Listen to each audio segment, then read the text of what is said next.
Ram, Jaya Ram, Jaya Jaya Ram.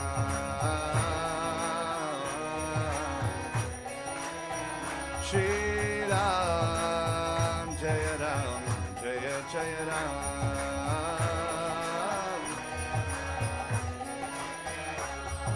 Shri Ram, Jaya Ram, Jaya Jaya Ram.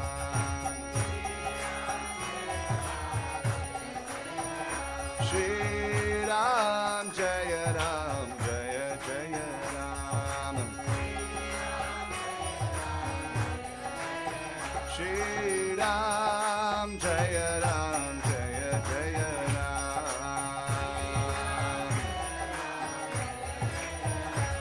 Oh Shri Ram, Jaya Ram, Jaya Jaya Ram.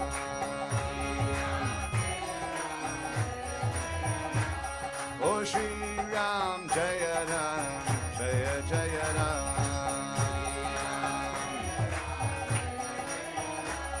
Oh Shri Ram, Jaya Ram, Jaya Jaya Ram.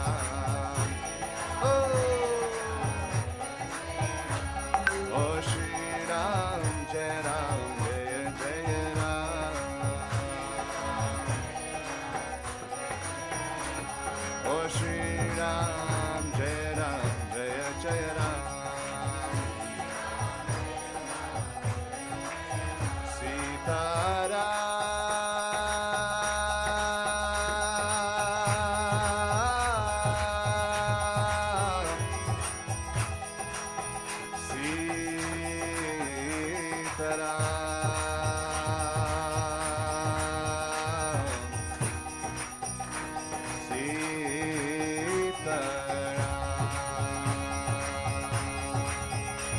Shri Ram, Jaya Ram, Jaya Jaya Ram.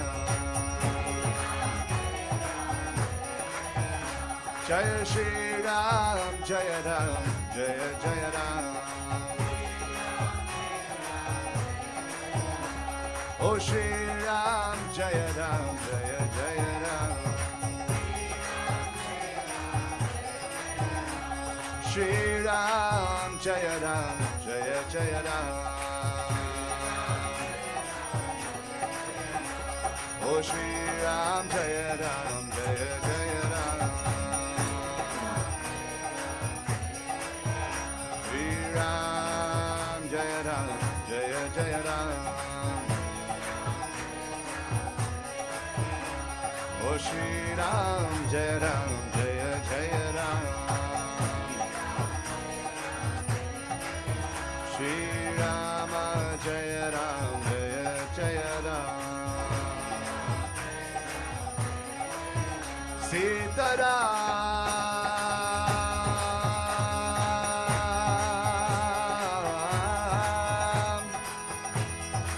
Sita Ram, Sita Ram,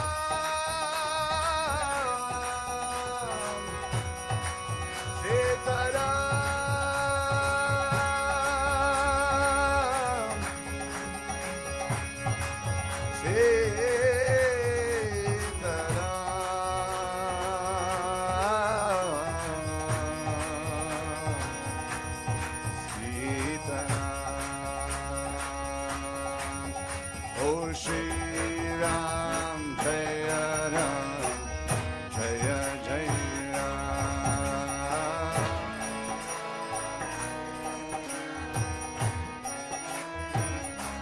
Shri Ram, Jaya Ram, Jaya Jaya Ram.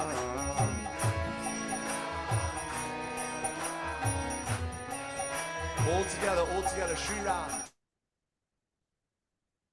Hare Krishna, Shri Gurudev, Prabhus and Matajis. Please accept my humble obeisances, O Great Prabhupada. We are very, very happy to welcome you all to the first session of not our first, not our second, not our third, but actually our 10th global online program, as desired by Shri Gurudev, to see every one of us together. So we are very happy to celebrate this with you all today. The topic that we have chosen this time to commemorate the approaching festival of Ram Navami and also to commemorate the return of Lord Ram in Ayodhya. So the topic of today's session will be Lord Ramachandra, right? Dearest devotees, to also facilitate us further, please be informed that this session will be interpreted in Portuguese language by Her Grace Yogini Mataji, in Spanish by Her Grace Lilamrita Mataji, and in Hindi by Bhakti Kanchan, Bhakta Prashant, and Bhakta Aishwarya. And the following video on your screen right now will instruct us how we could tune in the respective channel.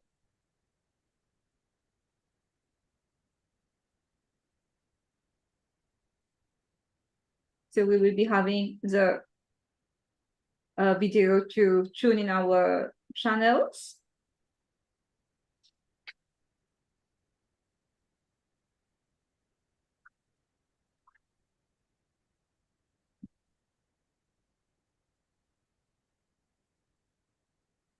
While we wait for the video to come, in the meanwhile, we would like to inform the devotees, if you have any question, you require any kind of assistance, please do not hesitate to drop a message in the chat box. And I'm sure the tech team will be happy to serve you all. Thank you. And now we shall be having the interpretation video on screen.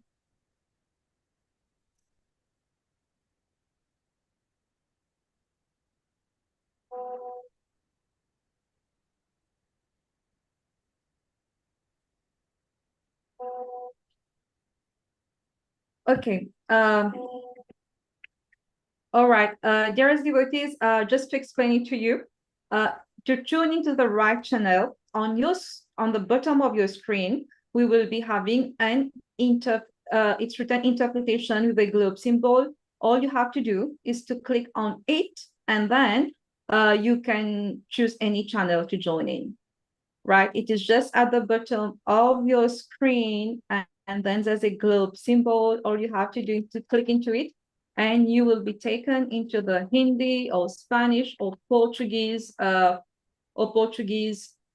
channel. Thank you. So, dearest devotees, as the tradition goes on, we would like to seek the blessing and permission of Shri Gurudev, His Holiness Bhakti Dhira Damodara Swami, to start today's session. Hare Krishna, Shri Gurudev. And we would like to invite His Grace Achinta Rupa Prabhu, the temple president of Nigeria, to please come forward for the garland ceremony.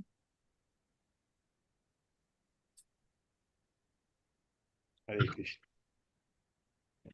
Hare Krishna. Thank you very much. Wish all of you success in your program. Hare Krishna.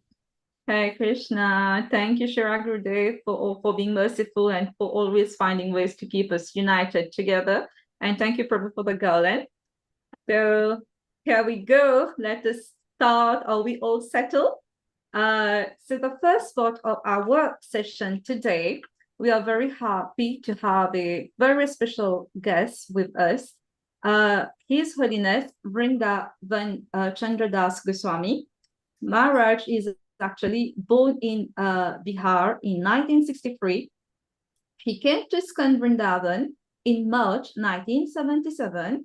And later, in June 1977, he had the opportunity to meet his Divine Grace A.C. Bhaktivedanta Swami Shri Prabhupada. He was then initiated by His Holiness Radha Govinda Das Goswami on December 21st, 1977, and received his second initiation in January 1981. He took sannyas initiation in April 2019. He resides and serves at Skand Vrindavan. He currently preaches in various parts of India, Uttar Pradesh, Bihar, Jharkhand, Maharashtra, and Mauritius. He also teaches Bhakti Shastri courses at the Vrindavan Institute for Higher Education. Maharaj is well known for his simplicity, for his humility, and his gentle Vaishnav dealing.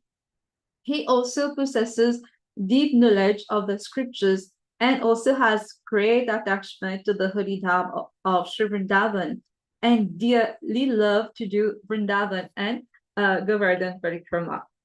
So we are really blessed to have Maharaj with us. The topic that Maharaj will be addressing today is on Lord Rama's attitude to Ayodhya. Now, we would like to invite His Grace Prashanta Das Prabhu from Nairobi to please Prabhu come forward for the Garland ceremony. Thank you.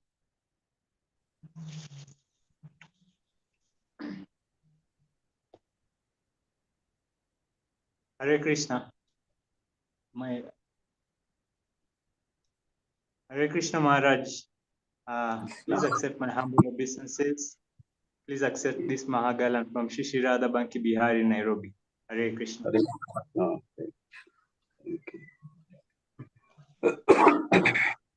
Thank you very much, Prabhu, for the nice garlands. And thank you, Maharaj, for being with us. And we request you to please start today's session on the topic of Lord Rama attitude to Ayodhya. Thank you. Hare Krishna.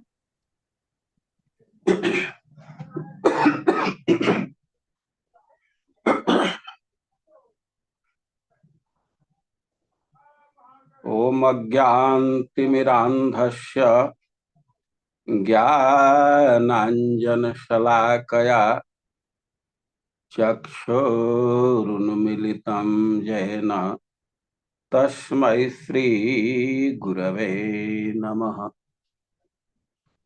हे कृष्ण करुणा सिन्धु दीनबन्धो जगत्पते गोपेश गोपिका कांत राधा कांत नमस्तुते। तप्त कांचन गौरांगी राधे वृंदावनेश्वरी वृषभानुसुते देवी प्रणमामि हरि प्रिय। नमो महावदान्याय कृष्ण प्रेम प्रदायते कृष्णाय कृष्ण चैतन्य नामने गौरतुषे नमः। श्री चैतन्य मनोभीष्टं स्थापितं येन भूतले सोऽयं रूपः कदा मह्यं ददाति स्वपदान्तिकम्। वाञ्छाकल्पतरुभ्यश्च कृपा सिन्धुभ्यैव च पतितानां पावनेभ्यो वैष्णवेभ्यो नमो नमः।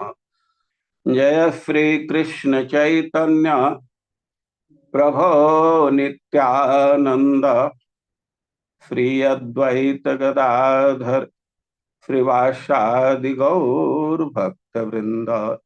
हरे Krishna Krishna Krishna Hare Hare Hare Ram Ram Ram Hare Hare.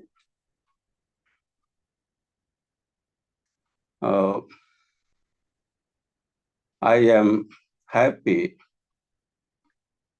you have given the opportunity to speak something about Lord Ram on the occasion of Ram Navami. Actually, it is admitted fact that I generally speak in Hindi, and it will be very poor to speak in English, but still you have added my name. This is the reflection of the affection to me of His Holiness Dhira Damodara Swami Maharaj. I am grateful to you all So today we will see some facts related to Lord Ram and Ayodhya. For Ayodhya, it is said that Tam Satya Nama. Ayodhya is true named. As the word gives the meaning, the same situation is there. We find there are a name, but there is no true meaning. Srila Prabhupada frequently quotes, Janamer Andh Nam Padma Locha. Someone born blind and name was given Padma Locha, lotus-like eye. The person whose eyes are like lotus. But this is not meaningful name. But Ayodhya is meaningful name. It is true name. But for understanding the meaning of Ayodhya, episode, list some words used in Sanskrit or Hindi. You might have heard the khadya. Khadya means the things which are to eat. Path, the book that is to teach. Many words are there. First, understand Yodhya. Yodhya means that can be fought, that can be attacked. And it is Nagari. So, this word is used in feminine gender. Nagar is used in masculine gender and Nagari is used in feminine gender.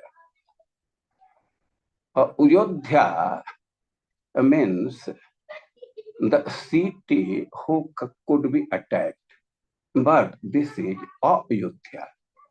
The city who could not be attacked. None can dare to attack. In this sense, it is Ayodhya. None can fight with this because Ayodhya is a very security equipped. First of all, we should know that it is Durga Gambhir Parikha. Outer side of city, there are Parikha. Parikha means encircled by a deep moat. It is the system for security, and out of the city, some arrangement is made. There is a deep ditch, and that is filled by water. It will be difficult to cross. Or somewhere it is said that outside a fire range is encircled. Who will dare to enter the fire? So, for Ayodhya in Valmiki Ramayana, it is said, Durga Gambhir Parikha, encircled by a deep moat, which can't be easily entered or crossed the city or crossed. The city is difficult of access and cannot be easily approached by enemies. So, moating system is very nice. And after that, there is a strong boundary. And for going, the resident of Ayodhya, there are gateway. But for that it is said that Kapat Toranavati, there is gate, and especially the arc, upper side is designed arc-like. This is called Toran. And there is door, but door is very strong. Kapat Toranavati or Sarvayantra Ayudhavati. On the boundary wall, there is a system. People can throw the weapon from there. A yantra ayudhavati. All the machines are there from which weapons can be thrown. It is said that Satagni Sat Sankulam. There are devices, there are machines that 100 missiles can be thrown simultaneously. And machines are countless. A Satagni. Satagni means that there is device, there is machine that can kill 100 people simultaneously. Or 100 missile can be launched by that machine. And that is not, the machines are not limited. Satasa, these are countless. And inside Ayodhya, there are trained military men. Yodha nam Agni Kalpana. There are persons with power, strength, and their effulgence is like fire. Agni Kalpana or Amarshina. Their nature is they can't tolerate any insult. Sampurnakita Vidyana, they are trained very nicely. So Ayodhya is said, Guham ke Sarinamiva. Ayodhya is like a cave that is full of lions. So security arrangement is very nice. None can assail Ayodhya, none can attack Ayodhya, none can dare to fight Ayodhya. In that sense, the name is Ayodhya, literally meaning unassailable, that can't be assaulted. Oh, this is Ayodhya. Oh, Satya Nama. Name is true. It is meaningful. And this city was built originally by Manu Maharaj. Later, Ikshvaku Maharaj governed it, but it is nicely arranged by King Dasarath. Kakutsya Paripalita. He arranged security management and maintained that Ayodhya is the birthplace of Lord Ram. And Lord Ram has a very intimate relation to Ayodhya. We see Lord Ram was exiled. He got exiled and he accepted it. Actually, no people told him to go to forest. King Dasarath never told Lord Ram to go to forest. But he heard by Kaikai,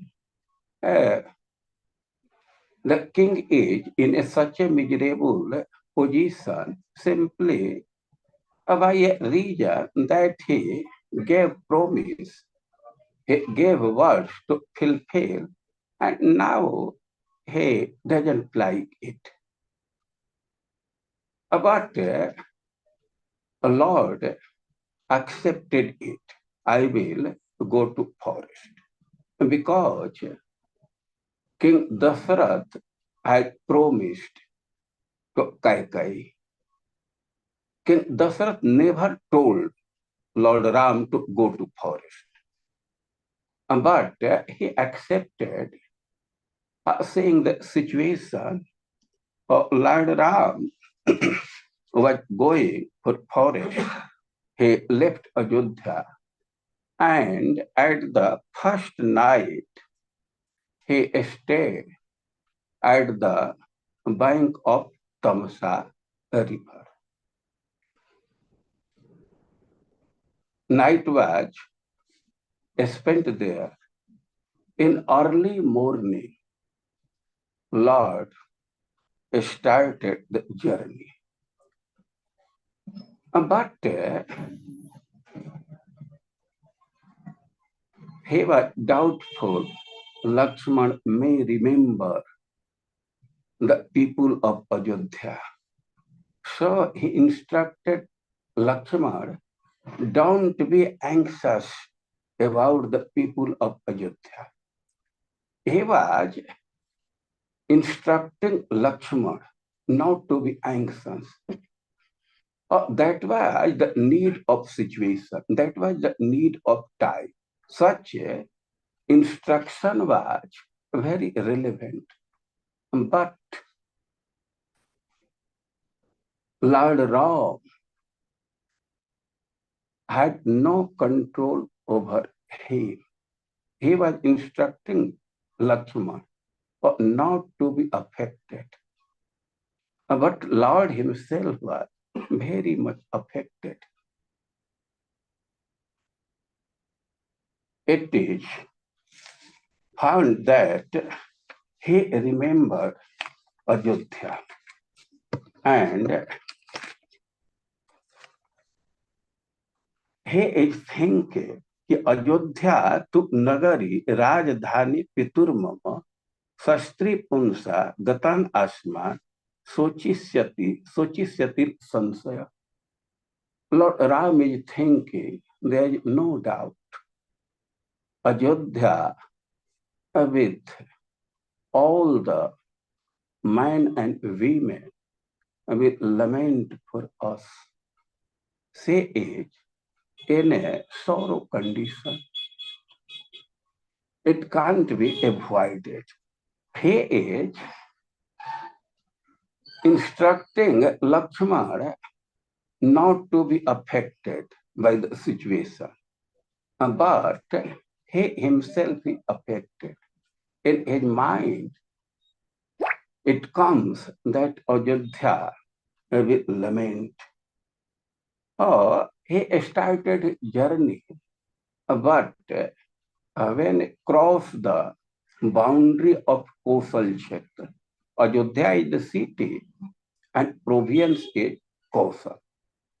Across there are many rivers, Tamsa, Gomati, Syandani, Srutavati, and when he was at the end of the boundary of Kosal, he turned his face to Ayodhya and folded his hands, and he requested to grant leave. Apriche tvam puri shreshte. He addressed Ayodhya as the best of the city. काकुत्स परिपालित, they were maintained by King Dasarath. Oh, I request for leave. Oh, I request the city and the protecting God, Daivatani cha yanitva, palayanti avasanti cha, and I seek request from the resident of Ajodhya. Oh, Lord Rama is telling that I am not requesting for a long leave. I will return just after completing the exile period. And the main thing is I have to pay the debt of my father. I have to fulfill the promise that is made by Dasara to Kaikai. But for that period, I am requesting for leave, and I will come and will see you. As I will see my mother and father. Now, he is asking for leave. He instructed Lakshmana not to be affected, but we can see the condition of Ram. Asru Purna Mukha. Ram is seen here in a very wretched condition. He looks a wretched person, Dina, and Asru Purna Mukha. His face is smeared with the drops of tears. His face is covered with tears, and he looked very wretched person. And in this condition, he requests for leave, and for short leave, he gives promise. Just after completing my exile, I will return to you, and I will see you as I will see my mother and father. But one thing is here seen that Lord Ram ranks Ajodhya as her mother. He puts in same group mother and Ajodhya. Oh, he treats Ajodhya, he feels Ajodhya as mother, and he is requesting for leave, and he gives promise that he will return soon, and with folding hand, he pays obeisances to Ajodhya. Oh, this is very important fact. Ram is treating Ajodhya as equal as his mother. And in the character of devotees, it is said that many devotees have developed a relation with Holy Dham as their mother. In Vrindavan Mahimamrit, they found a shloka where it is said, Janannapyamritam vihaya garalam bhunje swayam bandhama pyarti vrat nibandhanam dridataram kurve sudrik swandhavat. The devotee, it gave him a picture, it presenting a condition. It is telling, Janan apamritam vihaya garla bhunje. I have knowledge what is nectar and what is poison. But still, I drink poison. Janan api, I have knowledge. I recognize what is nectar and what is poison. Still I am drinking poison. And I have knowledge that the note of false ego is the root cause of misery.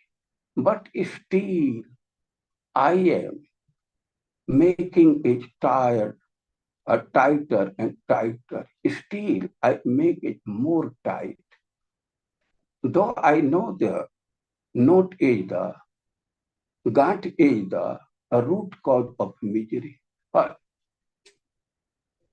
means I am knowingly increasing my misery. Oh, the behavior of mind is like a blind person. But I am not blind. I am so Greek. My eyes are beautiful, nice. Still, I am behaving like a blind person. Oh, I am very much disappointed.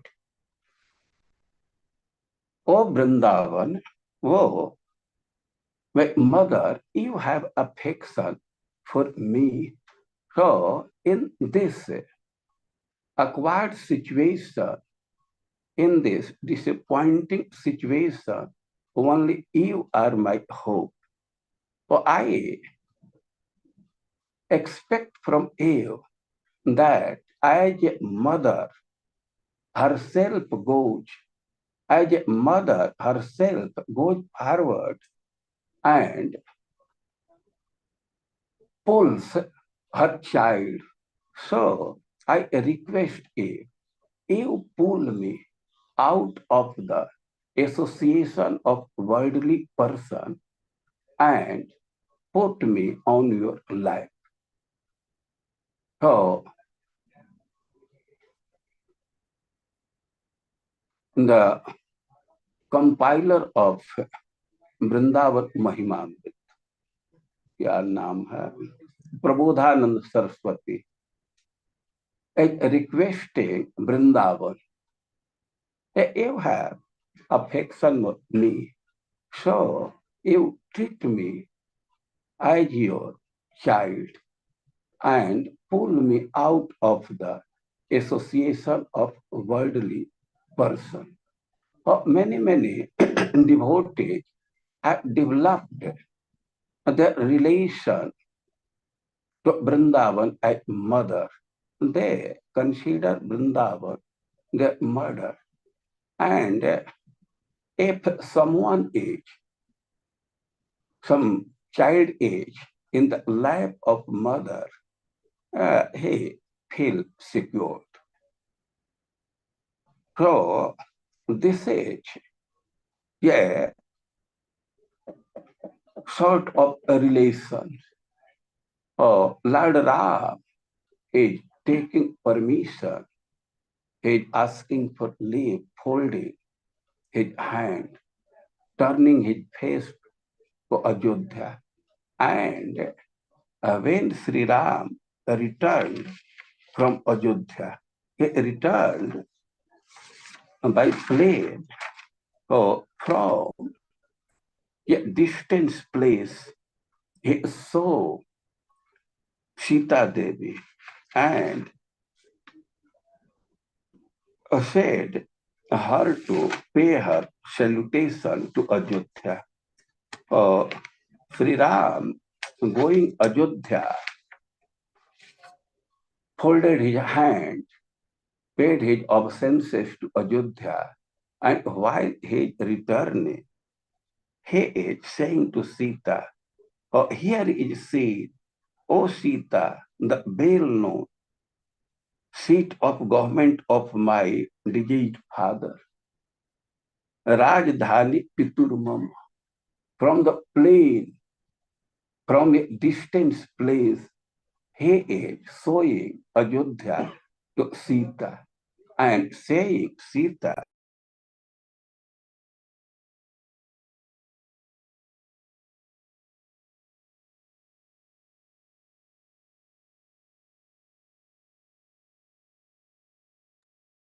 Hare Krishna Maharaj. You are on mute. Can you please unmute yourself? oh, I was telling that when Lord Ram returned from forest, he was in plane and sitting in plane, he showing Sita the city of Ayodhya. And he is telling, Ayodhyam Kurubaidehi Pranamam Punaragata. If I have now returned, so first pay obeisances to Ayodhya. So Lord himself, Lord Ram himself, paid the obeisances to Ayodhya and also inspiring, also telling Sita to pay obeisances. Or this is the behavior of Lord Ram to Ayodhya. In this presentation, we can take teaching, we can take lesson from the behavior of Lord Ram, and we can practice it in our life to dealing with the holy dham like Vrindavan. One point I was to tell you, and now I am stopping here. Hare Krishna. I was given 30 minutes. So All right, Maharaj. Thank you. Thank you so much, Maharaj, for showing us the importance of Ayodhya and also for increasing our desire to go and have darshan and pay our obeisances to Ayodhya. Maharaj, do we have time for one forward question?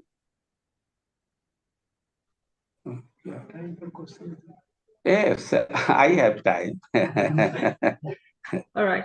Dearest devotees, Maharaj has time for one or two questions. If anyone has any questions, please drop it in the chat box.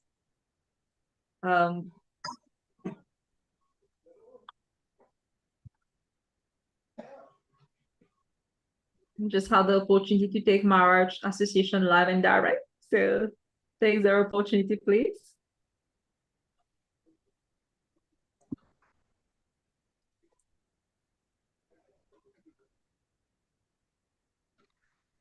There is no need to create the question. If there is question, you may ask.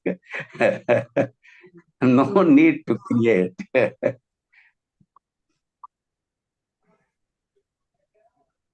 So I guess we don't have any questions so far. Yeah. So dearest Maharaj, we are so grateful that you could spare some time to be with us, especially on our 10th online program. We are so grateful. You're an inspiration to us, and looking at you, we just want to be in Vrindavan, to be doing parikrama, and also now we would also like to go and visit Ayodhya, to offer our obeisances. We thank you, Maharaj, so much for being here today. Thank you. We have to concentrate on Vrindavan. Lord Ram behavior is related to Ayodhya, but our behavior should be related to Vrindavan mainly. Maybe Ayodhya too, but main focus should be on Vrindavan. We will remember that, dearly Maharaj. Thank you. I have a question. Gurudev has a question for you. I have a question, Maharaj. Yes. Thank you very much, Maharaj, for your wonderful narration. If I understand correctly, Ayodhya is in Vaikuntha. And that means that Lord Ramachandra will be having 4 hands. You see him with 2 hands. So I wouldn't understand why he has 2 hands and not the 4 hands. While Ayodhya is in Vaikuntha, not in Goloka. That's But my in Vaikuntha, his abode is in Saket. In Vaikuntha, there are many abodes. So Lord Ram's abode is Saket, and maybe there 200 people lives. okay.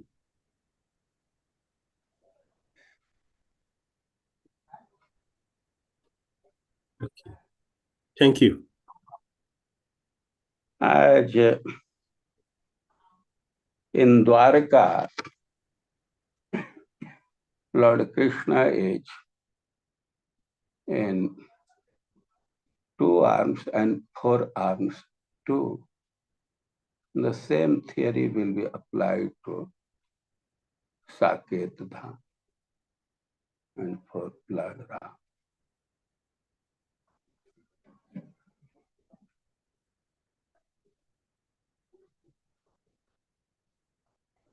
I will tell something after reading in this matter. I have not much knowledge. I read Brihad Bhagavatam then and I can say something.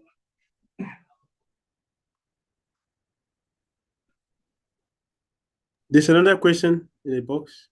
Yes, yes, Maharaj, we have a question from Guna Mataji. So the question is, it has been mentioned in the folk canto, as explained by Prabhupada, that Lord Rama going to Brazil. Can you explain a bit about it? Repeat the question in some easier word. Okay. In Srimad Bhagavatam, Prabhupada has explained that Lord Rama has gone to Brazil, to the country Brazil. I am So- Brazil. Lord, I'm going to Brazil country. I have no knowledge about this. Prabhupada is telling. He is telling true. I have no knowledge. Lord traveled many times, many places. Maybe he went to Brazil. I can't tell anything about this. No problem, Maharaj. Yeah, I think that was the last query. Thank you, Maharaj, for this wonderful time. We will remember that our focus should be on Vrindavan. Hare Krishna. Great.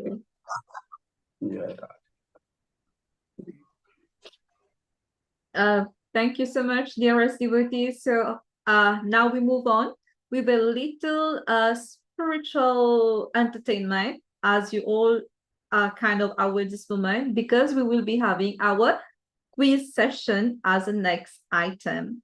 So as you know, you are all welcome to participate in our quiz. There's no winner, there's no loss.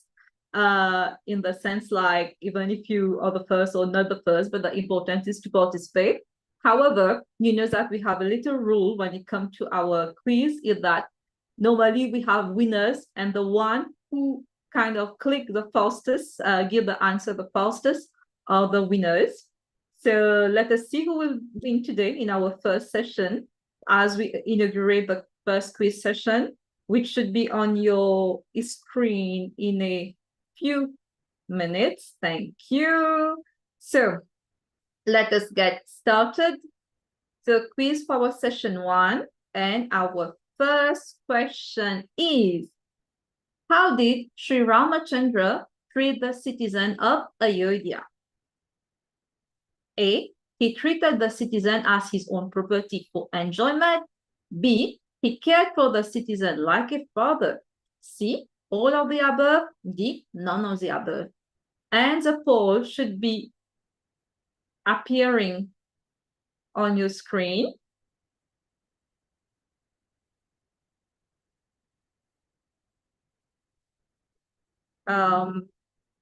It's taking a moment to process, so very soon we will be having the poll on our screen. The technical team is working on it.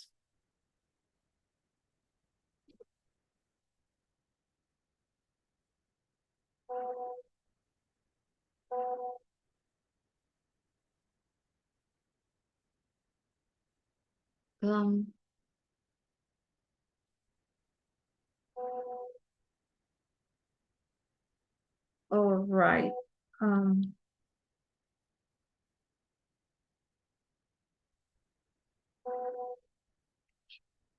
Dear devotees, we are having a little technical problem today. So if you can kindly bear with us, please.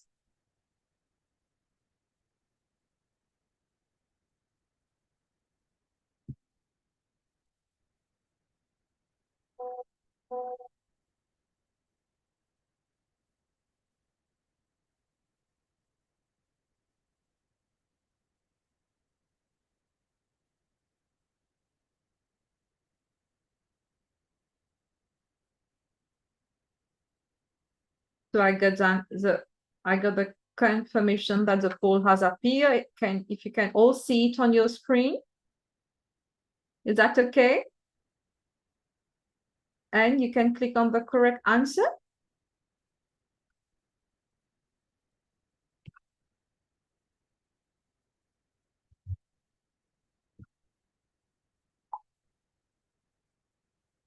It's not coming.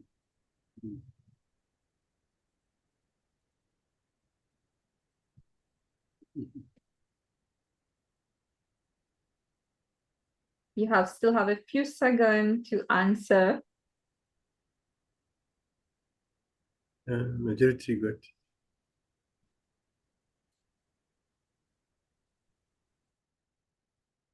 Dearest devotees, you have to give the answer on the poll, which has appeared on your screen, because this one will be counted, not in the chat box, please.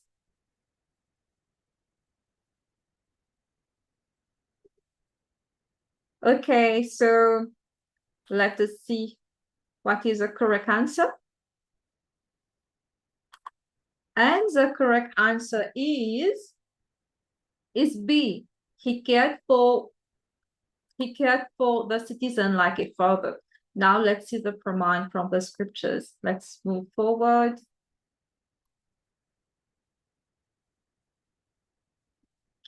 Prajasa dharma nirata varnashrama gunanvitaha Jugopa pitrivajramo menire pitaram chatam. This verse is from Srimad Bhagavatam, Canto 9, chapter 10, verse 50. He cared for the citizen exactly like a father, and the citizen, being fully engaged in the occupational duties of Varna and Ashrama, accepted him as a father, right? Now, dearest devotees, let's get ready for the second question. The poll and everything is fine now. We shall be able to be in the flow. So question 2, which of the following is true for the kingdom of Ayodhya under the rule of Sri Ramachandra? And the answer, A, the forest, the rivers, the hill were all favorable in supplying the necessities of life. B, the age was like Satyug, everyone was religious and completely happy. C, all of the above, and D is none of the above. The poll should be on your screen shortly, and please select the answer on the poll quickly. All right.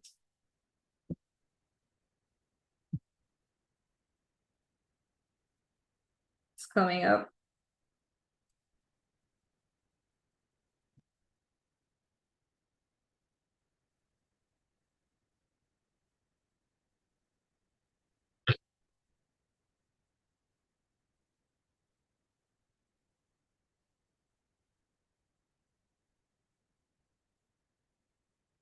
And the correct answer is C, all of the above. Now, let us read a bit why so. Lord Ramachandra became king during Treta Yuga, but because of his good government, the age was like Satyug. Everyone was religious and completely happy. O Maharaj Parikshit, best of the Bharata dynasty, during the reign of Lord Ramachandra, the forests, the rivers, the hills and mountains, the states, the 7 islands, and the 7 seas were all favorable in supplying the necessities of life for all living beings. When Lord Ramachandra, the Supreme Personality of Godhead, was a king of this world, all bodily and mental suffering, disease, old age, bereavement, lamentation, distress, fear, and fatigue were completely absent. There were even no death for those who did not want it. I'm not being able to see the reference, but we shall move on to the next and last question. Question 3, which has recently just happened, which have marked our history. What is the age of Sri Ram Lalla deity currently enshrined in Ayodhya, India? This is very easy. So let's see the answers. A is 5, B is 15, C is 25, D is 35. And the poll should be on your screen right now. Please don't forget you have to click on the poll and look in the chat box.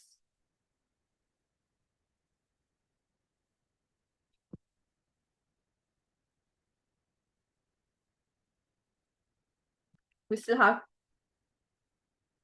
some time to choose the answer.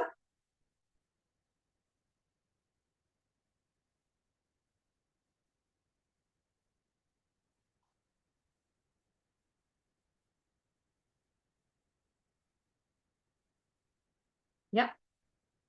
And the correct answer is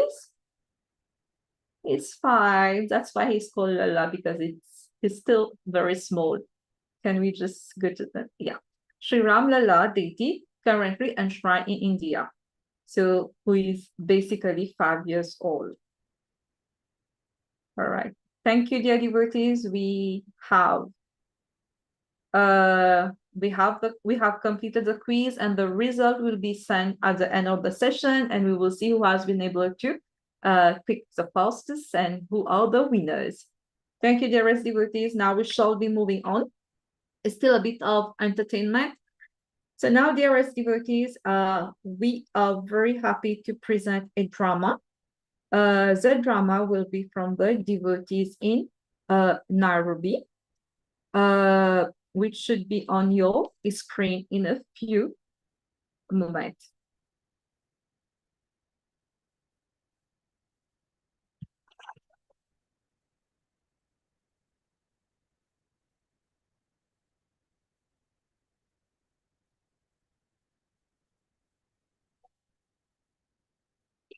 All right, dearest devotees, I will read this first before the drama starts. This scene is set at Panchavati. After Ayodhya, the most important location in the epic Ramayana is Panchavati. If in Ayodhya, Mantara, meanness, guided the course of events, at Panchavati, the lust of Surpagna sets the story in motion. Surpagna, the demon sister of Ravan, is infatuated.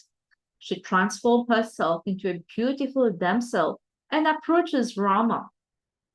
Ram sends Surpagna to Lakshman. Lakshman, infuriated at her advances, chops off her nose and ears. Surpagna cries for revenge. And here the drama starts.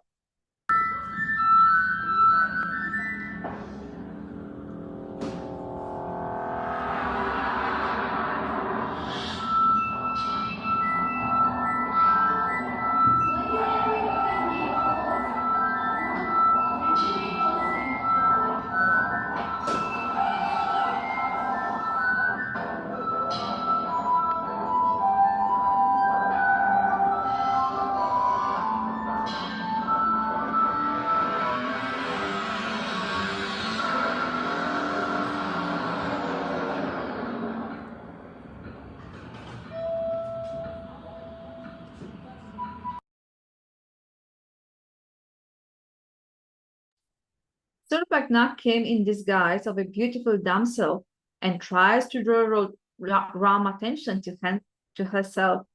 She asks Ram to make her his wife.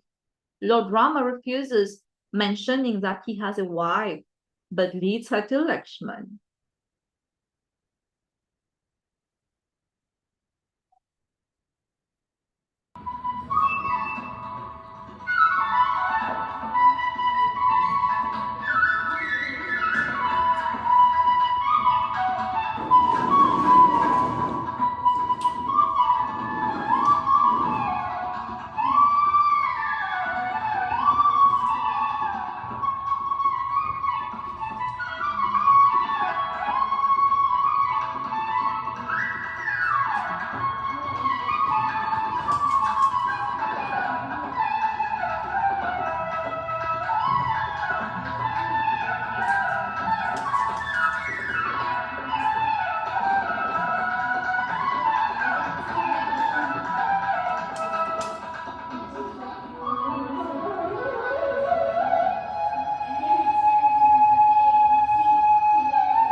We are grateful to the wonderful devotees in Nairobi who has compiled this beautiful drama for us. And we would like to thank Neeral Parihar, Parita Panchal, Shani Patel, and Ramya Ramachandra for compiling this beautiful drama for us. Thank you, dearest devotees, for always bringing some little entertainment in the sessions. And now, dearest devotees, we are reaching the second part of our session today. And now we will be having Srila Gurudev, His Holiness Bhakti Dhira Damodara Swami, who will be speaking, and the topic is childhood pastime of Lord Brahma. So His Holiness Bhakti Dhira Damodara Swami Maharaj is a disciple of His Holiness Bhakti Tirtha Swami and has been serving ISKCON since the 80s. He is the first African sannyasi and Diksha Guru in ISKCON.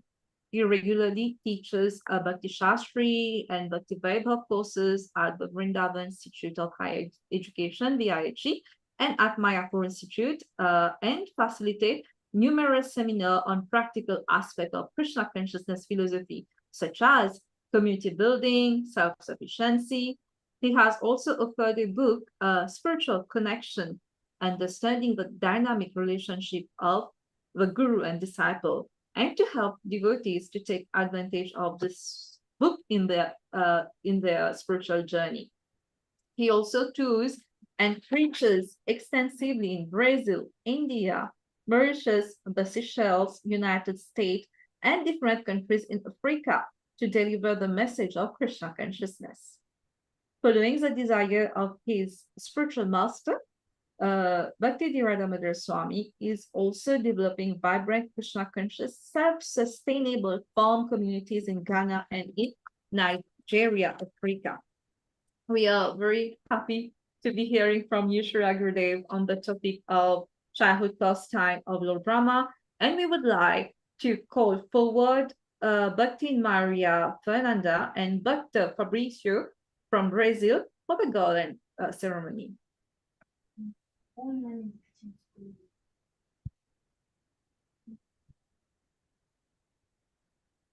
Prabhu Mataji, kindly unmute yourself, please.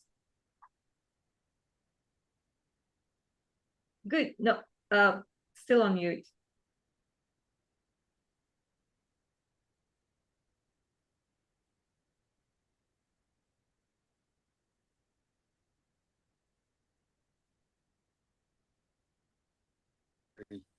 Good.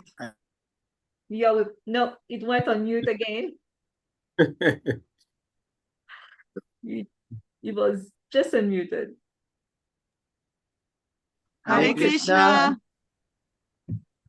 Hare Haribol. Hare Krishna. Hare Krishna. Dandavat pranams, Gurudev.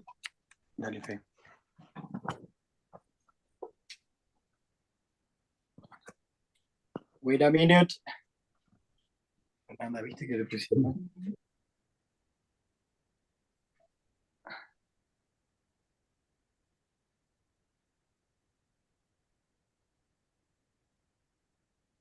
Perfect.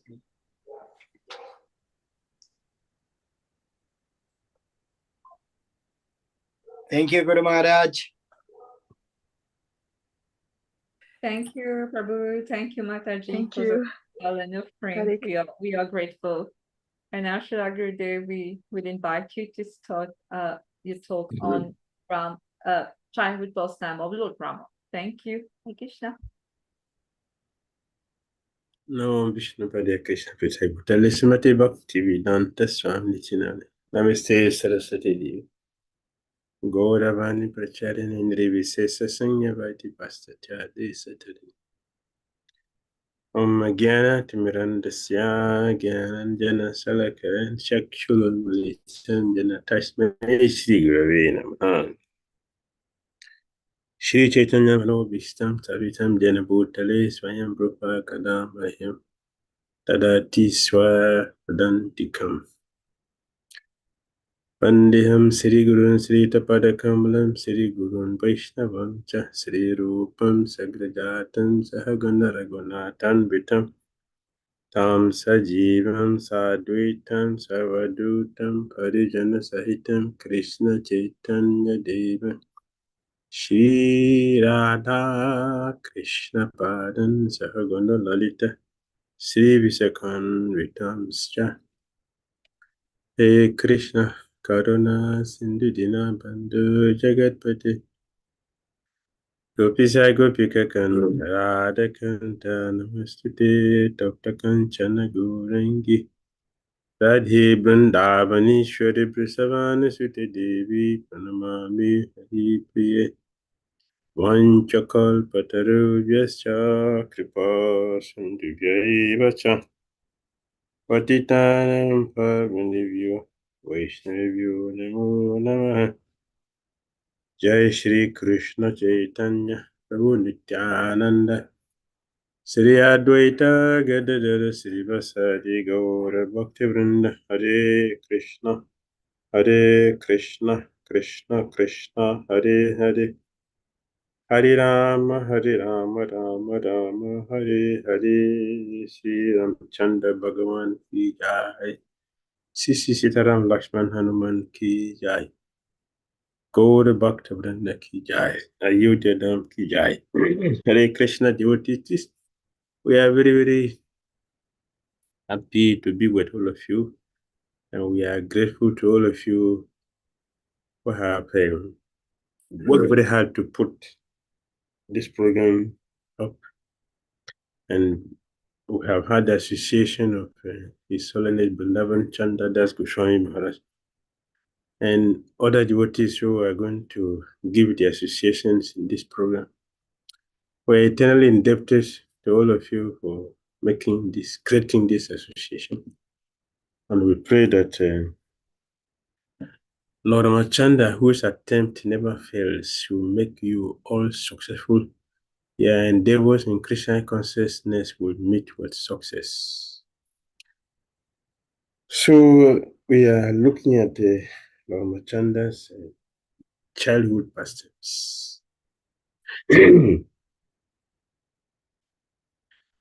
And during the introduction, you mentioned the spiritual connection. So in the spiritual connection, one of the characters mentioned there is Lord Ramachandra, his behavior, his attitude. We are going to look at that. his what we learn from his attitude between him and his spiritual master. And as a child, after his appearance along with his 3 brothers, like other personalities of Godhead, he charmed everyone in Ayodhya. He charmed everyone with his childhood pastimes, with his sweetness, with his demeanor. He's so sweet, so peaceful. There's no tension in his life, no tension, anxiety free. So sweet. Just by looking at him, his greenish body, so it shows this the source of sustenance and maintenance. Everyone was charmed and pleased with him. That he is just the object of vision for those who are very fortunate to have appeared in Ayodhya at that time. When people go to bed thinking of Ramachandra Bhagwan, they wake up in the morning thinking of Ramachandra Bhagwan and constantly pray for him to grow faster so he can take up the management. So sweet. Everybody was praying. They were praying. He automatically charmed the heart of everyone that he, apart from being the fact that he's the first child, that was not what people were anxious to have him as a leader. They were anxious to have him as their leader because of his qualities. That's Ramchandra Bhagwan. So sweet. So as he was growing up as a child, charming the heart of everyone who happens to see him. And everybody was expecting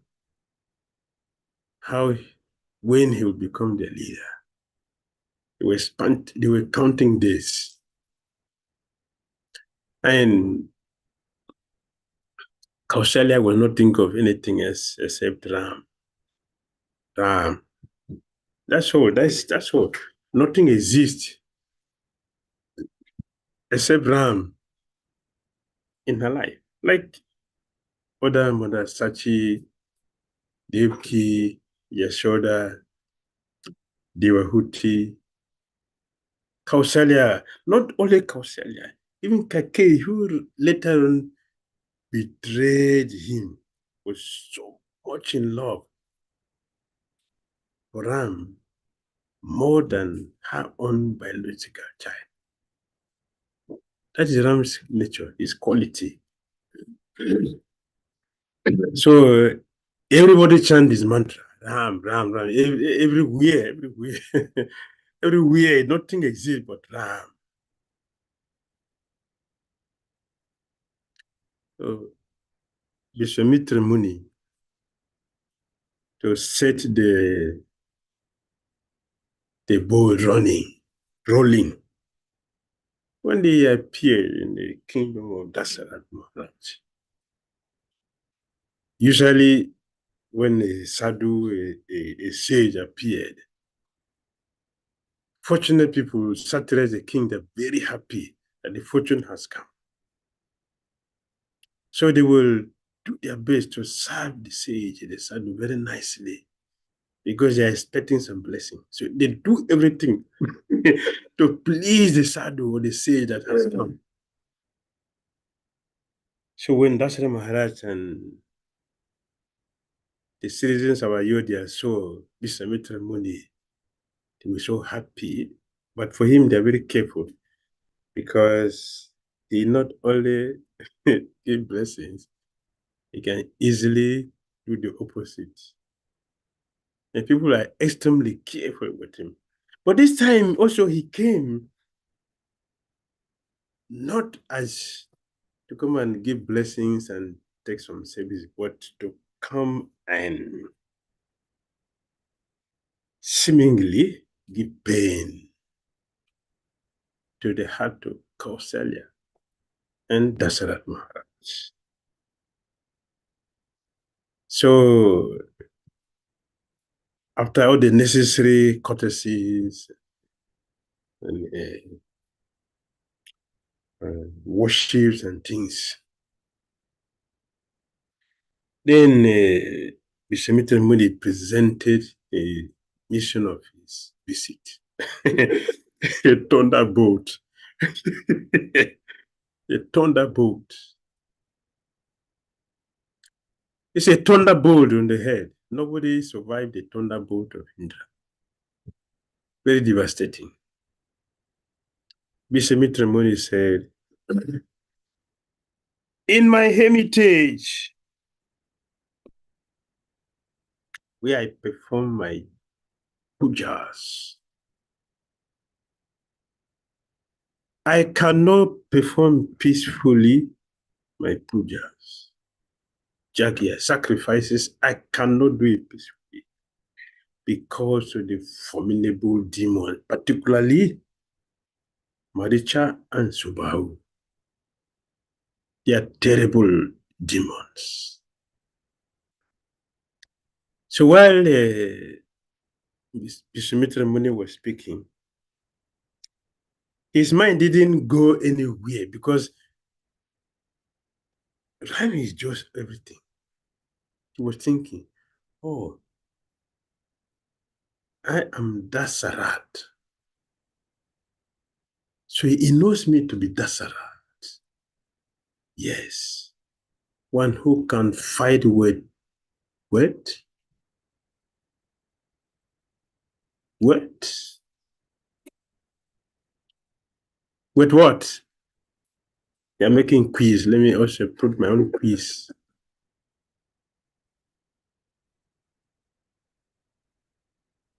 This is my quiz for everybody. Dasara means what?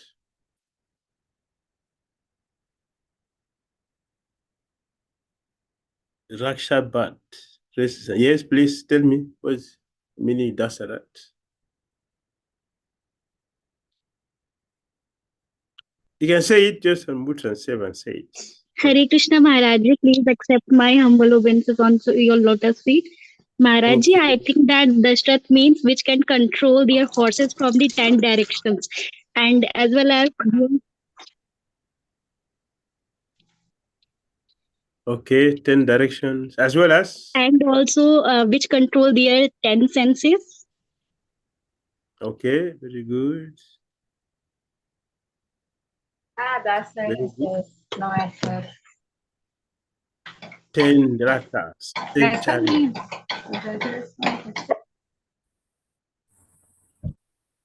Yeah, thank you. All of you are correct. All of you are correct. Dasara can fight with 10 chariots at the same time. That's not, it's not common. That is not common. 10 chariots. Yes.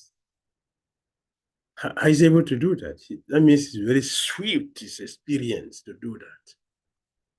So when the Bishop, thank you all for your contribution.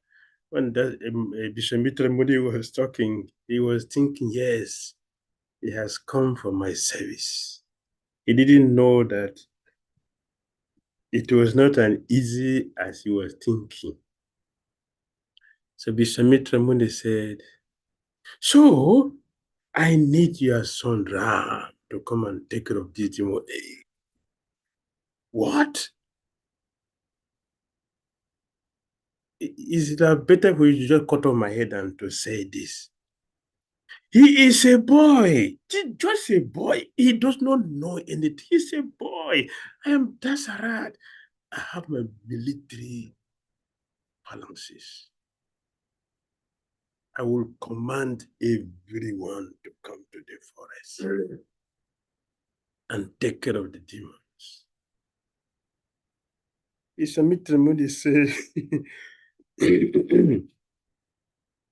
well, I know you are Dasarat. I know that. I don't need you, even if you are Satarat. Even you are 100 ratas, I don't need you. I only need one person. That is Ram I need. It doesn't matter. It's a child, it's a man, whatever it is. I don't care. I just need Ram. That's all. Only Ram I need. Ram is not comparable to billions of Dasarat. Cannot be compared. Ram, he is the source of everything. He is the supreme personality of God, Bhagwan, Krishna. Put all the living entities together. Put all living entities together. We are not Ram. Even if we put all the expansion together, still we are short. Ramachandra is supreme personality of God, Bhagwan, complete personality of Godhead. So Vishwamitra Muni said, I just need your son and not you. What your military? Please. I didn't ask you for that. Are you ready to give me or no? Just tell me you are ready, yes or no. That's all. I don't want any excuse. That was a heavy blow on the head of Dasara. And they said everybody was dead silence. Dead silent. Nobody can say anything. So many things come to the mind. To say yes, to say no, both are dangerous. To say yes means that we are offering a tender child to formidable demons who are disturbing sages. So we're just offering him to be killed. That's all. To say no, we are also going to destroy the whole dynasty by saying no to Vishwamitra Muni. So it was a deadly situation. Everybody was dead silent. They went into deep meditation, what to do. Such a terrible situation. Can you imagine a situation like that? So Vasishtha Muni, a Maharishi, he came in to resolve the issue. My dear king, don't worry. Vishwamitra Muni can take care of us and he can protect you. Don't worry. He is safe. Let him go. He will come back with joy.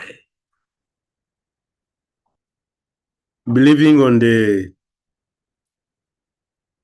verdict of Vasishtha Muni, who knows past, present, and future, only on that, Dasara Maharaj agreed.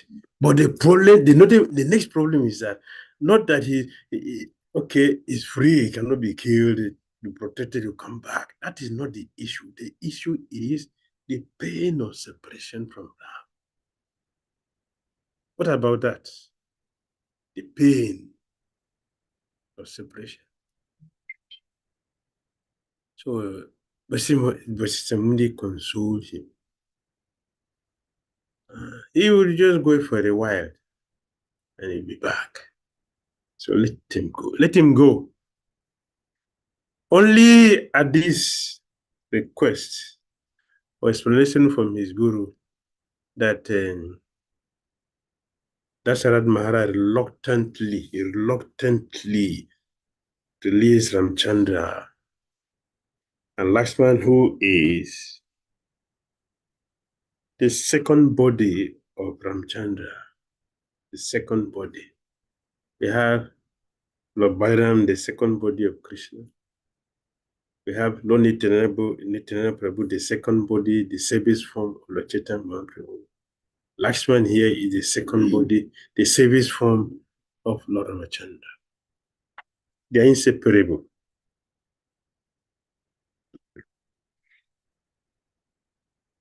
So Lakshman also followed, inseparable.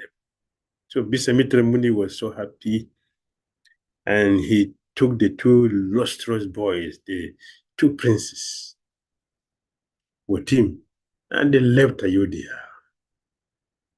Ramachandra was not thinking about anything. he was not worried about anything. He's a supreme personality of Godhead. He knows what he came for.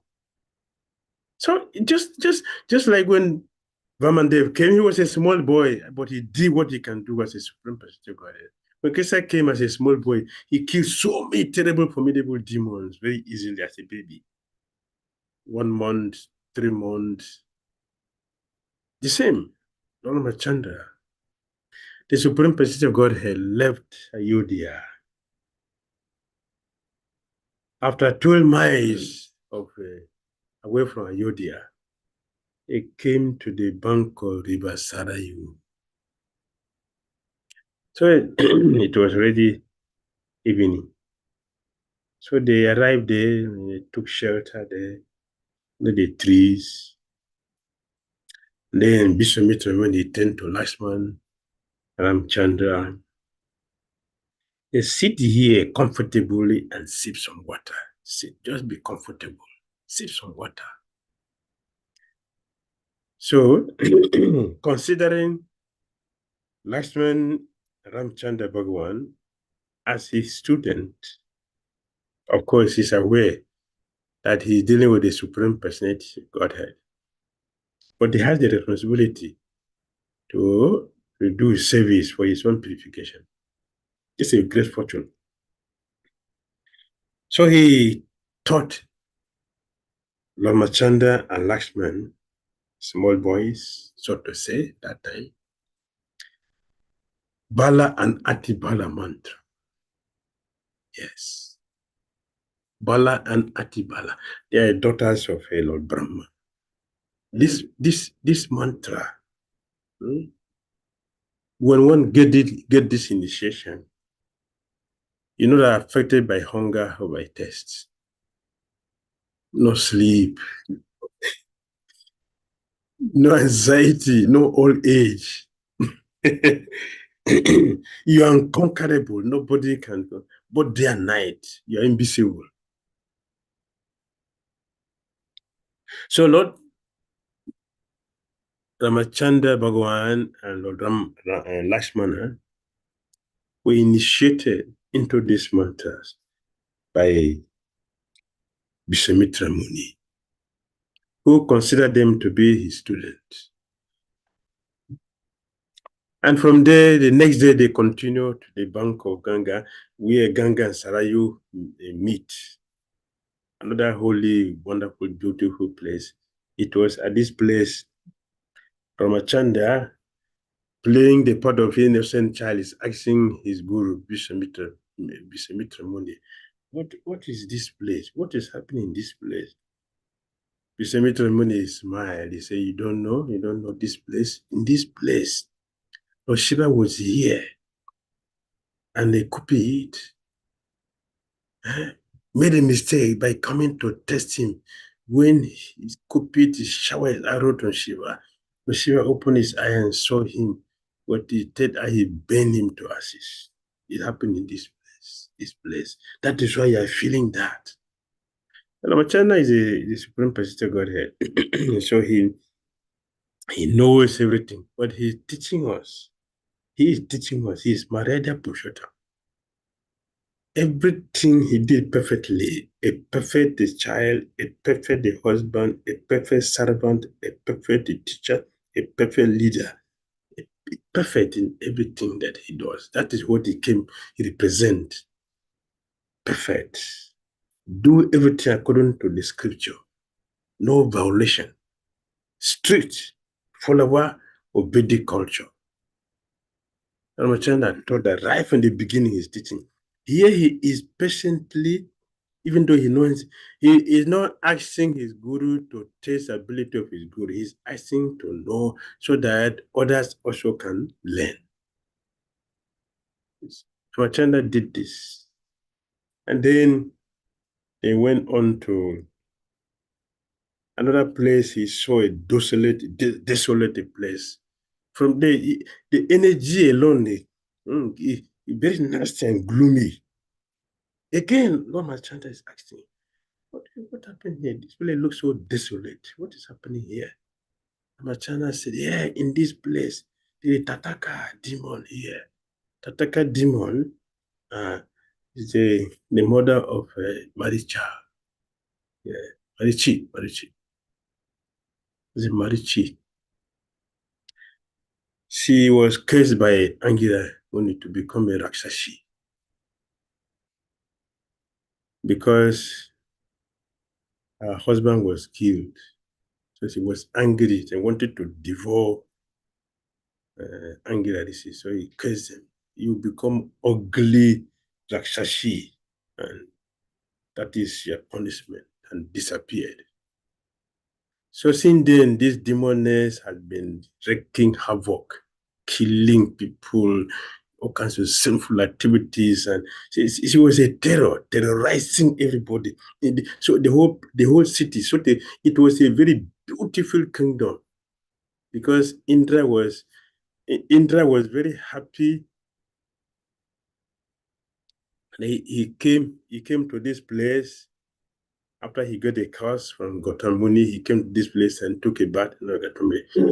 Having killing a Brahmana, he came here, he washed himself here. Because of that, he gave a blessing. This place became a very, very beautiful and prosperous kingdom.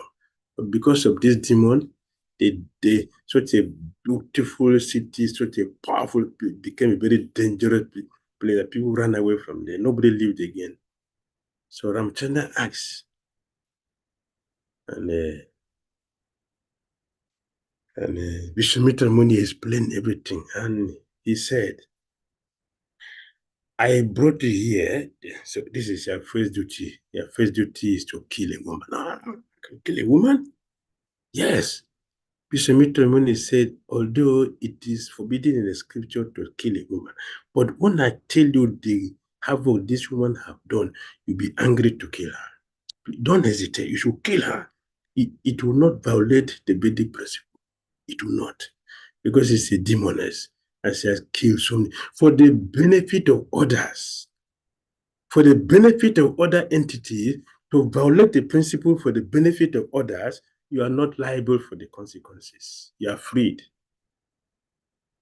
If you violate the Vedic principle for one's sanctification, we are responsible for action.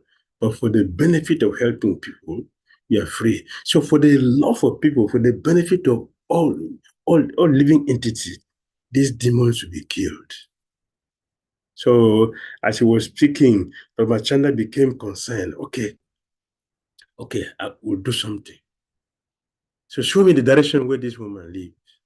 She lived in a very cave there. So Ramachandra twanged his bow. The whole universe was brought to life. What is happening? Rakshashi heard the sound. She laughed. Who has made a mistake to come here to come and attack me? That person is a fool. She doesn't know that she's the one who is a fool.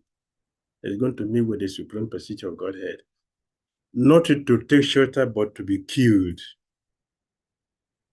So she came and started conjuring different tricks, disappearing and appearing, creating different things. But what is that for the supreme personality of Godhead? What is that? Ramachandra pieces everything, the rocks, he pieces everything with his arrows. And at the point, he told Lakshman, just wait and see. As a woman, I don't want to kill her. I don't want to kill her. So I will just make her limbless. So in this way, she will not be dangerous again. So he shot an arrow, like a razor, razor sharp weapon that cut off the hands and the limbs. But the demon was still acting. The demoness was still acting. Because it's a demoness, the Rakshasas, they have power. She was still acting, fighting the Lord from outer space. With the rocks, with the tree, with different varieties of tricks she was conjuring. So at that point, Ramachandra decided, I have to I have to do something to this dangerous, stupid woman who has caused a lot of trouble. Lakshman also decided, yes. He also became furious, he was angry. Both of them were angry. The personality of God were angry. What the trick this dangerous woman was doing. They were just tender boys, less than 10 years, in the forest. And the demon has been wreaking havoc, killing, destruction. He has committed was enormous. So Lashman shot out of that, like he just did it to Paranaka, cut off the nose. So Lashman shot out of the cut off her nose and the ears. She screamed and continued to fight. Then Ramachandra decided this woman had to be killed. So he sent a very powerful arrow that hit her on the chest, brought her down dead. So this was the end of a Tataka who have been creating havoc and causing problems. So the next thing the Ramachandra did as a child is to now, after killing these demons, the main demon that were disturbing Vishamitra Muni, what all his associates, they have to gradually move on and move on and move on. Then they got to Vishamitra Muni ashram. Even before getting there, Ramachandra could sense, just like the Tataka was so dangerous, so dense, so gloomy, so frightening, so fearful. Vishamitra Muni ashram was so pleasing, so sweet, very effulgent. Ramachandra again asked, what is that place? It looks so sweet, so serene. Can we conclude that is your abode? Vishamitra Muni said, yeah, that is my abode. So let's go in there. So they went there, saw the sages. All of them were so happy to see this. The two princes who just came, just shining that the millions of moons together. They were so happy. The anxiety which we were having over this demon disappeared. They were just by the presence of the Lord alone.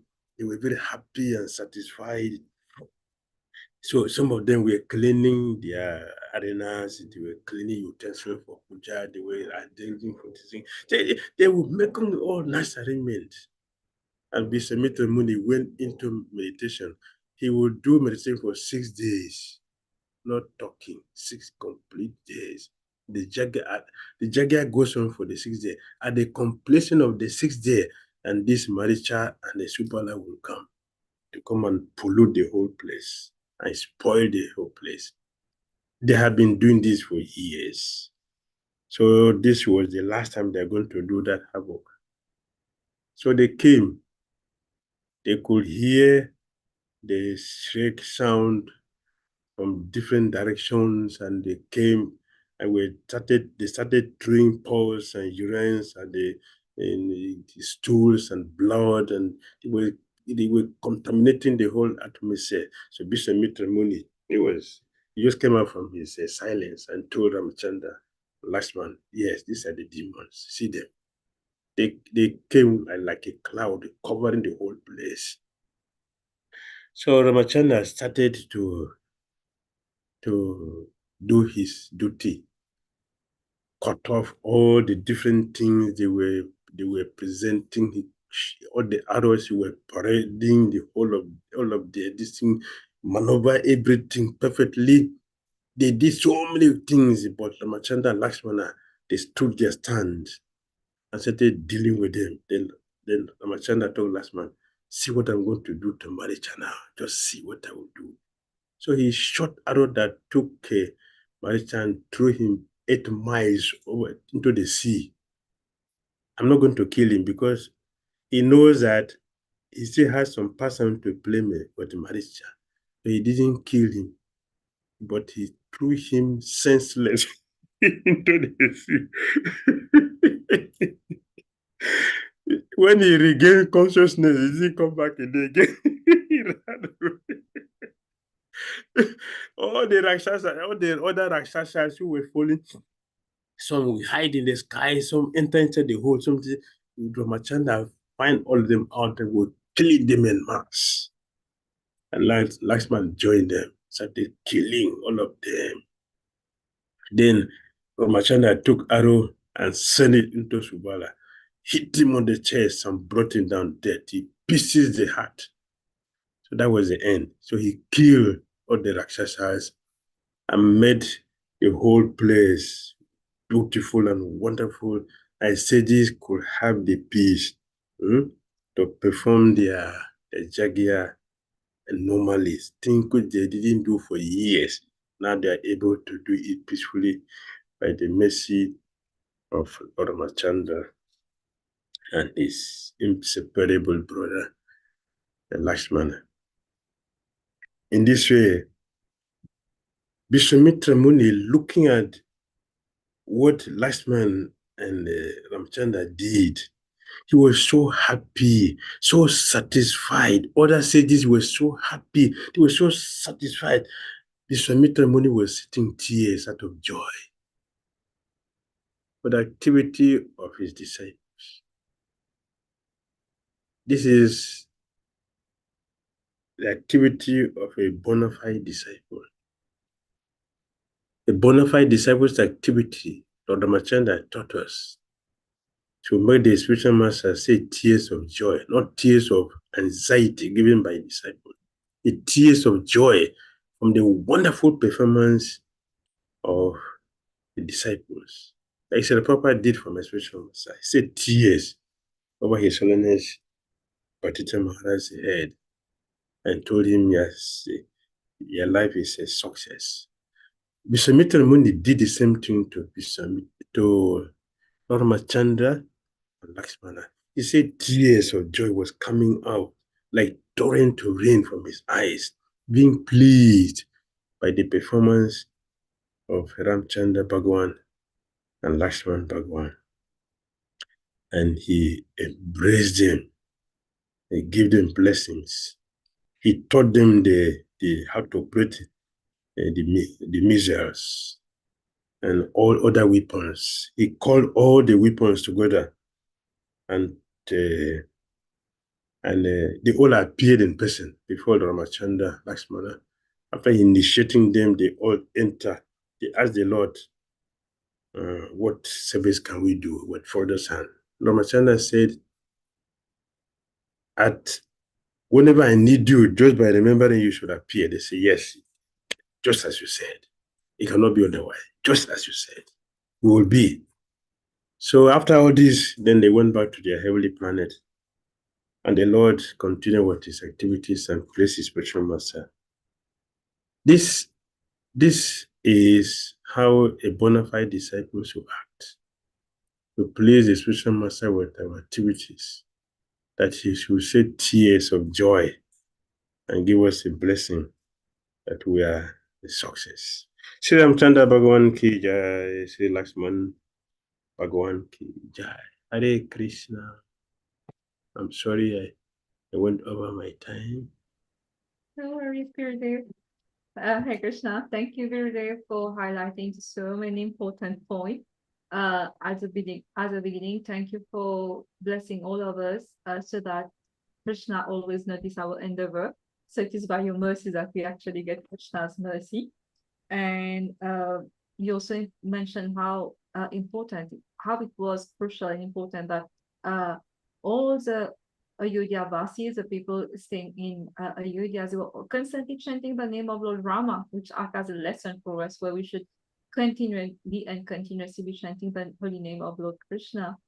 And of course, a very, very important lesson we just learned at the end of the lecture, which was that all our activities, the activities of a bona fide disciple, should bring tear of joy to the spiritual master. And we got the lesson very clear and loud for everyone to not to give tear of anxiety to the spiritual master, but to rather give him tear of joy. Thank you so much, Gurudev. Shall we open the floor? If anyone has any questions so far, we can see that Dr. Kamita has raised his virtual hand. Probably would you like to ask? No? No, I don't think so. Gurudev, okay. Dr. Kamita, would you like to ask your question by unmuting yourself, please? Thank you. Here we go. You're unmuted. Please accept my humble obeisances. Thank you so much for the sweet pastimes and the enthusiasm that you are giving the pastimes with. So you mentioned that the Ayodhya Vasis were always in remembrance of Lord Ram, and also His Holiness Vrindavan Chandra Maharaj also mentioned that we should try and be in Vrindavan consciousness. Also, when you narrate many pastimes, especially Parikram pastimes, you say that we should not live here, we should not leave the dam. But we are engaged in other activities in expanding the Sankirtan movement, more like managerial things or preaching or many other things that generally make contact with the material world without the other duties. How can we remain in Dham consciousness or Ayodhya consciousness, Dham consciousness? Remember the name of Lord Ram and Krishna. Yeah, thank you for your question. Srila Prabhupada said that if one is in any part of the world and is constantly thinking of Radha and Krishna, that person is in Vrindavan. Right. Anywhere one is in the world. If we constantly think of Radha and Krishna, that is Vrindavan. Not just only physical. A person can be physically in the Vrindavan and never be in Vrindavan. Srila Bhaktivinoda Thakur explained that in the Navadip Dhamma Atmya Parikrama Kand. We may see some people in the dam, but their feet are not touching the dam, not touching the ground. They are up. We may see ourselves in the dam, but actually some of us are not there. Those who are in the dam, their feet is on the ground. And some of us, their feet are not on the ground. It may be walking on the earth, we think we are there, but actually we are not. Pranamaya will keep us, will hide the dam away from us. So to be in Vrindavan, to be in the dam, is a consciousness. So it's not that we have to close down all our temples and go to Vrindavan or go to Maya. No, the temple has to function. But wherever we are occupying our consciousness with the Krishna consciousness. We're thinking, remembering Radha and Krishna, that is Vrindavan.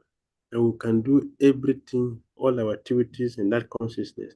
That is Goloka, Vrindavan. That is how to be in Vrindavan. Last year when we did our Braj Mandal Parikrama, the Kartik period, right from the beginning we explained that we are doing this program to create a Vrindavan consciousness. And after the end, we should remain in Vrindavan by remembering all the places we visited, all the persons we have had. We should remain constantly thinking about these places. And in this way, we remain in Vrindavan. This is how to be in Vrindavan. So it's not just a physical thing alone. It's possible for some people to be there physically, but it is most important for us to be there mentally. Because if you are there mentally, you will not commit offense. If you are there physically, you commit offense. All right. Thank you for your question. Yeah. Okay, we have a question from the Dhira. Yes. Go ahead. Kindly unmute yourself, Mataji. Not hearing you. You're still on mute. Hare Krishna Maharaj, thank you for the class. Please accept my humble obeisances. Thank you. My question is that in Vrindavan Dham, we unknowingly commit offense sometimes. So when we don't know, So how to cure that offense? I mean, how to make that offense? I mean, so that how to be alert and how to not to make offense, how to do that? If we don't want to make offenses, then we should hear the offenses that should be avoided. Just like we recite the 10 offenses to be avoided while chanting the holy name. So we should go through also that the offenses that they should be avoided. So we are aware of it so that we don't do it. And Sinajiva Goswami said, Sanatana Goswami in the Bhagavatam, he said that if we commit offense and we go to holy time, we get purified. But if we commit offense, the holy time will not get purified. Will not get purified. So it's very dangerous. Then he recommended, if we want to get purified, then we should not leave Vrindavan, we should always stay there. The only remedy is to always stay there. So if you stay there, then you get purified. If you live there, you carry the thing away. But so the best is to remain there. So anyway, we have to try to understand the offenses. There are 10. Like the holy name is 10. Also, the damn offenses is 10. And the first one is that one should not minimize the acharya, the sadhu who is revealing the dam. We should not offend them. We should not minimize them. We should not think them ordinary person. We should not offend them. They are revealing the dam. They are teaching us. They can make us to see the dam. So they're very, very important. If you offend them, it's very dangerous. The dam will not be revealed. Just like someone having the key to the house. If you don't please the person, and the person having the key, how will you enter the house? One devotee asked me, today, the devotee asked me, His Holiness Govindra Maharaj, he talked so much about the spiritual master. And my spiritual master talk about spiritual master. And I'm talking much about spiritual master. Why these things necessary? We just talk about Krishna. I say no. I was laughing in my mind because who going to talk about Krishna? Who will talk about Krishna? Who? The sadhu is the one who's going to talk about Krishna. So for you to hear Krishna, to understand, you need the sadhu, the blessing of the sadhu. So we should talk about him first, because if we know that, we want to understand the next thing. If we don't know the first thing first, we cannot go to the second thing. It is dangerous. So it's better for us to know that. So we should always, the other thing is that we should always be prayerful and always be begging for forgiveness. Every day we should beg. So when we tell Krishna, I'm very sorry. Tell the dam, tell the sadhu should tell them very sorry. Tell the devotee, we're sorry. We are making knowing or unknowing offenses. We're sorry. Whatever it is, please forgive. It's not take it seriously. Their shelter is our hope. So we should always think like this. Then we'll be free. All right.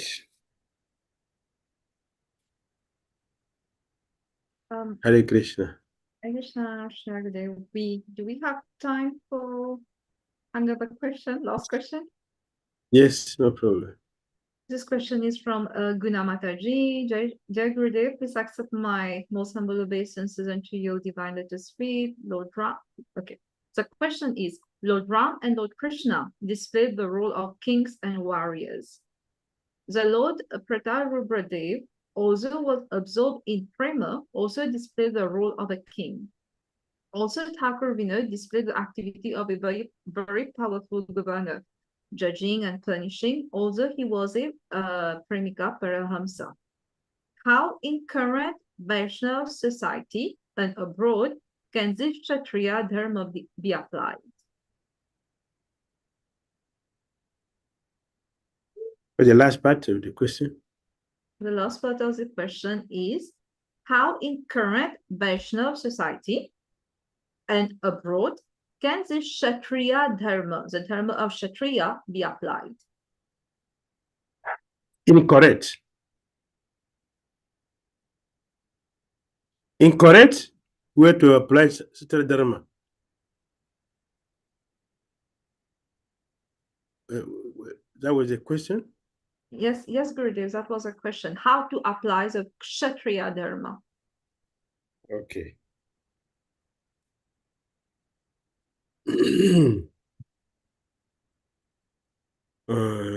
In Kali Yuga, it is difficult. So the best way we can apply that in our system is to take help from the law enforcement agent. That is how we can do that. Some years ago, I was in a Chopati temple in Mumbai. And one day,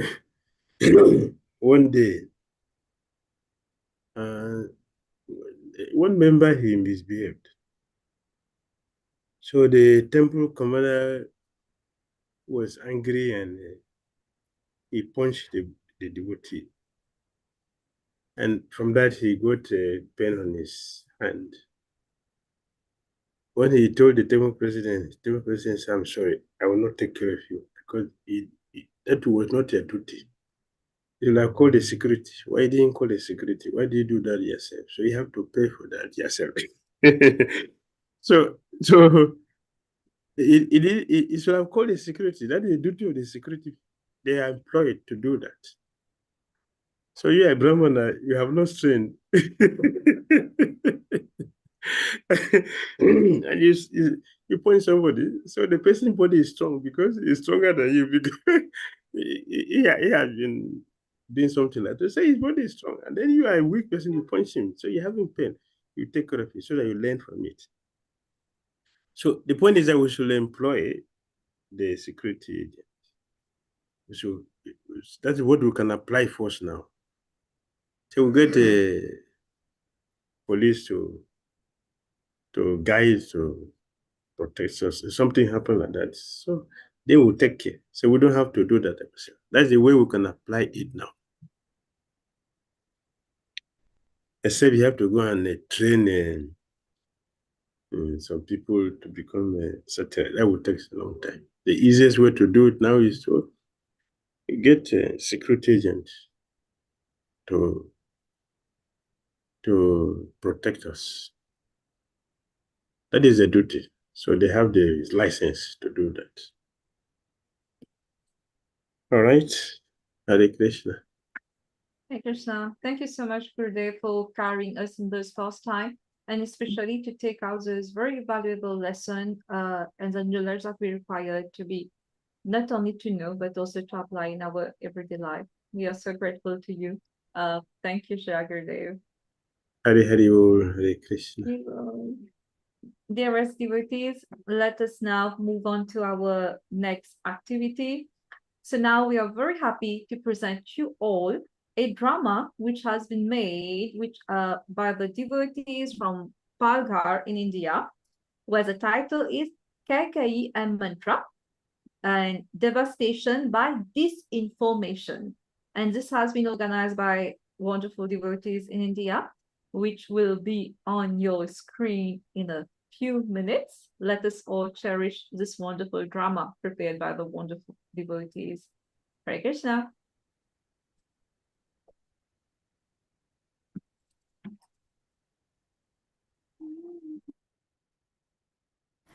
Kaikai and Mantra.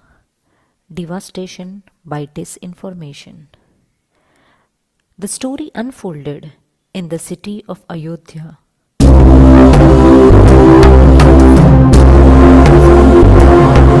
Monarch Dashrath had ruled virtuously for many years. King Dashrath announced in the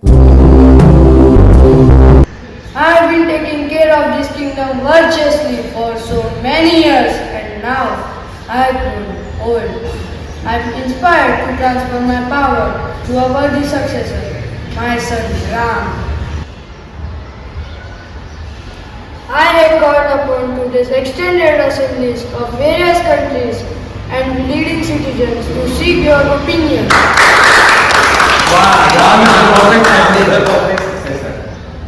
The assembly present in the courtyard unanimously approved the decision.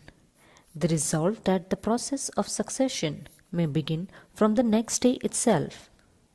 The news spread like fire in the entire city of Ayodhya, and everyone's heart was full of joy.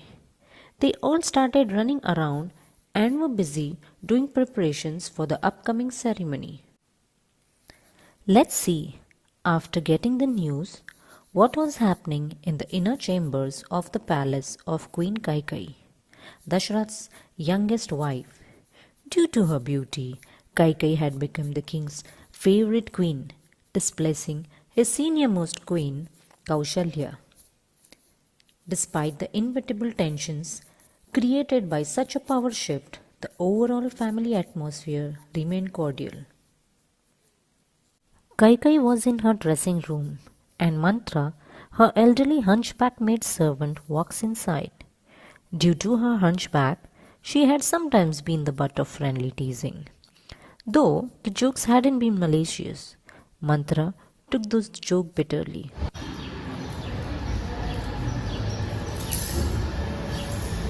While you are sitting here peacefully, do you even know what is happening? Kaushalya's son Ram is going to be declared the king tomorrow. How wonderful! Here is a gift for you for bringing such a joyous news.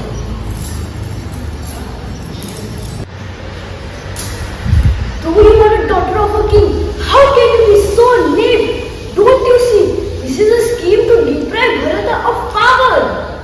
What are you talking about? Isn't it a great news that my son Ram is getting crowned? You are a fool. Your son Bharat is not getting crowned as a king. Ram is getting crowned as a king. Ultimately, Ram is Kaushalya's son. Is Ram not my son? He has always loved me more than his mother. Also, he is the eldest son. He is entitled to become the next king.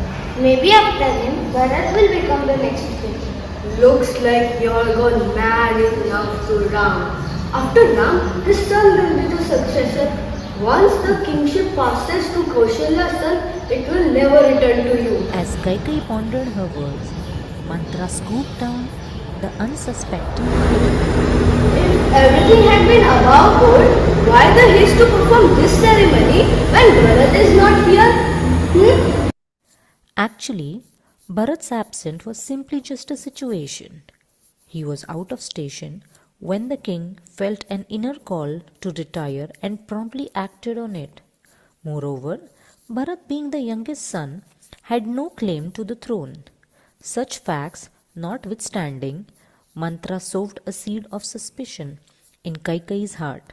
Once her son becomes the king, do you think Kaushalya will forget how Dashrath favored you over her? No, she will expect revenge against you by reducing you to her serving maid. And Ram will see Bharat as a threat. Finding some pretext, he will have Bharat arrested, maybe even executed. After listening to Mantra, Kaikeyi became ready to do anything for stopping the conspiracy. Seeing her readiness, her maid suggested, Do you remember the promises Dashrath had made you long ago to grant you 2 boons? Now is the time to ask for them. Ask that Bharat be designated as the royal heir and that Ram will be exiled in the forest for 14 years. warning that her scheme not fail because of any soft-heartedness on Kaikeyi's part. The king will oppose Ram's exile, but don't go soft because of this. As long as Ram is in the kingdom, Bharat will not be accepted by the citizens. Ram should be out of the kingdom for as long as time so that Bharat can win them over. Yes, you are right, Mantra. I will go to King Dashrath and ask for the 2 boons he had promised. Thus Mantra became successful in convincing Kaikeyi. Mantra wanted to maintain at all cost her privileged position.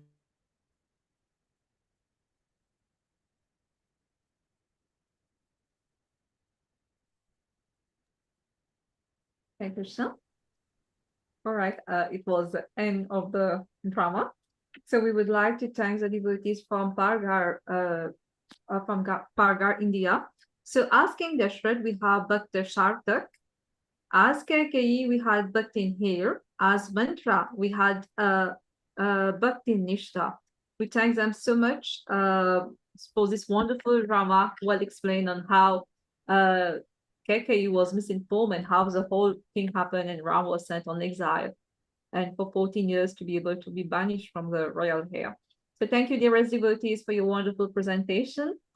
As we move on, now we would like to hear a bhajan from dearest Bhakti Sita, and she will be welcoming Lord Ramachandra, which should be on your screen in a few minutes. Thank you.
Hare Krishna was indeed such a wonderful, heart-touching bhajan.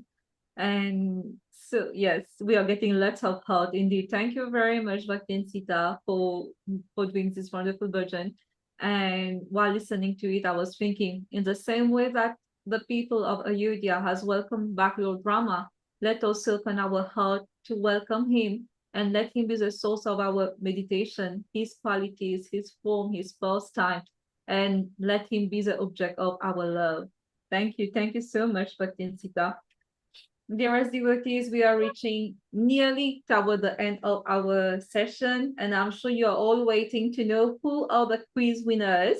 So let's get into it and see who are the winners of today's session, which will be on your screen right now. The quiz result. Thank you. And for the first question, on the third position was Krishan Gora Prabhu. On the second position is Devarishi Prabhu. And on the first position is Radhakund Mataji. A big Hari Hari Bol to you all. And for question 2, third position, Prashanta Gora Prabhu. On the second position, Radhakund Mataji. And on the first position is Urvashi Mataji. And for the third question, third position is Sonia Chopra. Second position is Devarishi Prabhu, and on the first position is Nidhi Mataji. Thank you very much, dear devotees, for having participated. It's all make it spicy just to have the winners, but we all know there's no failure and no one is unsuccessful because we all somehow succeed in spiritual life, right? So, dearest devotees, let us see together what we have on our schedule for all of us tomorrow, what the devotees have been preparing, and we are looking forward to have you all. Not to forget that this session is a very special session. We are commemorating, we are celebrating the 10th online global. So let's make it very, very special. Let's invite all our brothers, sisters, family, friends to join in the session. And let's make it really wonderful.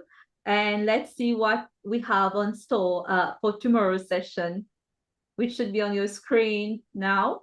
So tomorrow, session 2, we will be having His Grace Shubha Vilas Prabhu, and the topic will be Finding Bhakti through Ramayana. Of course, never ever to forget our quiz session. And then we will have His Holiness Bhakti Rasamrita Swami, and the topic will be the divine qualities of Lord Rama. Patience, courage, compassion, and gratitude, right? So it seemed to be so interesting, and we will be learning a lot tomorrow as well, devotees. So please don't miss it out. Stay tuned, stay connected. The link will be sent. It will be the same time as today for each and every country. We encourage you to make it bigger tomorrow, to come with more devotees, more friends, so that this 10th Global Online Program remains memorable. So we have reached the end of today's session. We thank you all to have participated all around the world, to have been connected with us, to have participated, to have sent your offering to Lord Rama in terms of drama, in terms of bhajan, and to make our session always entertaining. And before we end, we would like to see if Gurudev would like to say a few words before we wind up today's session. Yes, we'd like to thank all the devotees for participating, and the team for organizing this get-together, sharing and delving deep into the pastimes of Lord Ramachandra. I'm sure that although we have been hearing about Ramachandra, for the two speakers who have spoken today, I'm sure you have learned something which is new that will add to our lives. So I mean, something wonderful is there. And for the remaining days, we're going to have no more things. You can look at the topics. Super Vilas Prabhu is an author of Ramayan. So what will you expect to hear tomorrow? To be nectar. And Bhakti Rasamrit Maharaj is you can also look at the topics there. You will forget yourself tomorrow. So please don't miss it. You should come around and get yourself blessed by the shower of these nectars coming from our senior devotees. Hare Krishna. Hare Krishna. Thank you, Srila Gurudev. Thank you, dearest devotees all around the world. We look forward to see you all tomorrow with the same determination, with the same enthusiasm. Until we meet, Hare Krishna, and have a good evening. Hari Hare Hare Bol. Radhe Radhe. Radhe Radhe.